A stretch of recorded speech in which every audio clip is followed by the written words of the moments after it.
ये छोटा सा भजन है। ये उस समय का प्रकरण है जब सुंदरकांड में तो पूरा वर्णन है। हनुमान जी जो सीता माता का पता लगाने गए थे और वहां अशोक वाटिका में लंका में जितनी भी क्रिया की उसका वर्णन सुंदरकांड में किया गया है। जब हनुमान जी लंका से वापस आए तो वहां की अपनी आप बीती अपने कुछ बानर सेना को बताई आकर के एक शरारत के तौर पर। लेकिन उन्हीं बानरों में से कुछ बानरों ने उनसे पूछा कि तुमने तो लंका जला दी, तो लंका क्यों जला दी? वो तो रावण ने बहुत घोर तप करके कहीं से उस सोने की लंका पाई थी और तुमने पल भर में वो लंका जला दी।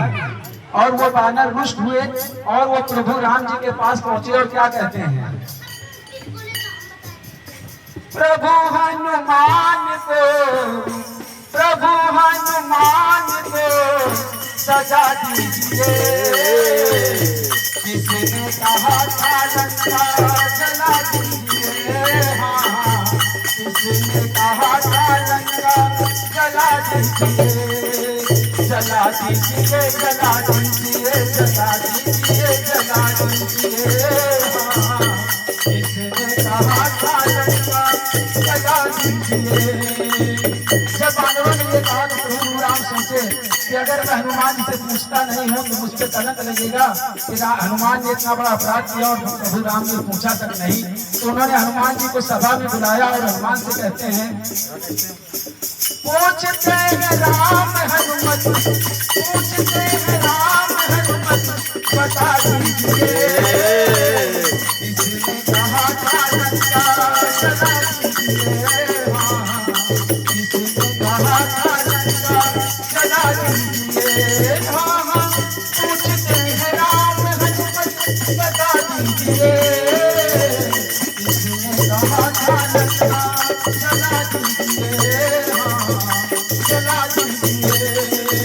बात हुई थी केवल सिया ढूंढलाने को, बात हुई थी केवल सिया ढूंढलाने को, किसने कहा था तुझे लंका जलाने को, किसने कहा था तुझे लंका जलाने को। सच पूछता हूँ हनुमत, सच पूछता हूँ हनुमत, बता दीजिए, किसने कहा था लंका जला दीजिए। हाँ, किसने कहा था लंका जला दीजिए। बता दीजिए, किसने कहा था लंका जला दीजिए। किसने कहा था लंका जला दीजिए। और आप कहते हैं ऊपर से हनुमत आपने वहां इतना उपद्रव किया लेकिन आपका उपद्रव थमा नहीं। उसके आगे आपने क्या किया, बजिया उतारी अच्छे तुम्हारा, बजिया उतारी अच्छे तुम्हारा, सभा में रामन का मुकुट उतारा, सभा में रामन का मुकुट उतारा। सच पूछता हूँ हनुमत, सच पूछता हूँ हनुमत, बता दीजिए, किसने कहा था लंका जला दीजिए। हाँ, किसने कहा था लंका जला दीजिए। अब हनुमान जी सोचते हैं कि अगर अभी हम चुप रहे तो भगवान राम को अंतर्यामी ये सब जाने जाएंगे तो क्यों ना अभी को हम बता ही दें। तब हनुमान जी बोले, प्रभु जैसे कि आपके इंडिया में भगत हैं ऐसे ही आपके फॉरेन कंट्री में भी काफी भगत हैं।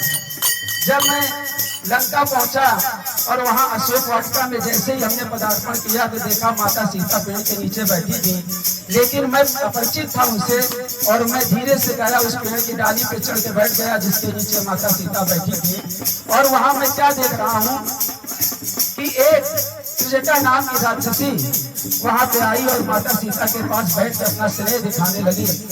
जैसा कि सुंदरकांड में कहा गया है, त्रिजटा नाम राक्षसी राम रतन पुनि पुन विवेका, त्रिजटा नाम राक्षसी राम रतन पुनि पुन विवेका।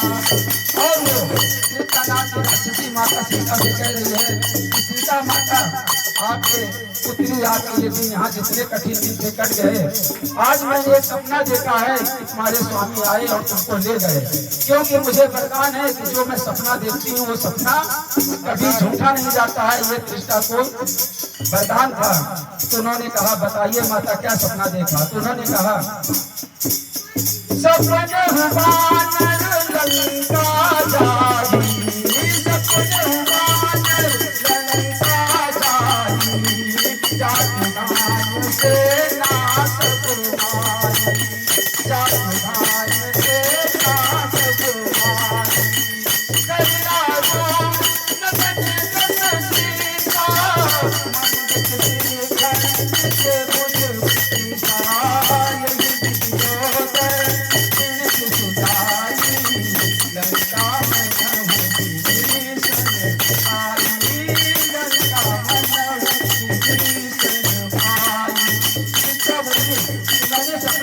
यही विद्योदय बानर आया लंका में और उसने पूरी लंका दहन कर दी।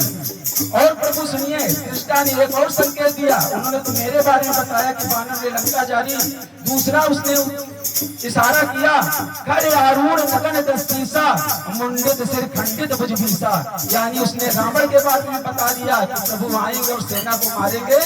और उसके बाद उन्होंने बताया कि लंका नगरी में एक भक्त और भी है, दक्षिण दिशि जो जाई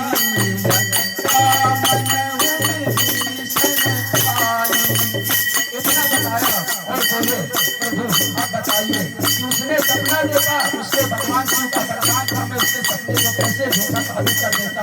दूसरी बात कि वो हमारी माता सीता को, यानी हमारी माता सीता जी को माता कह रही थी, यानी मैं जिनको माता कह रहा था वो उनको माता कह रही, यानी सीता जो हुई वो मेरी नानी हुई।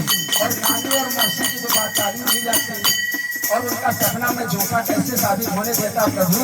इसलिए आप प्रभु ऐसा करिए, इस सभा में क्या करिए, जेठा को आप प्रभु जी बुला लीजिए, जेठा को आप प्रभु जी बुला लीजिए, उसी ने कहा था लंका जला लीजिए, उसी ने कहा था लंका जला लीजिए, जला लीजिए, जला लीजिए, जला लीजिए, जला लीजिए, उसी ने कहा था लंका जला लीजिए, उसी ने कहा था लंका जला लीजिए।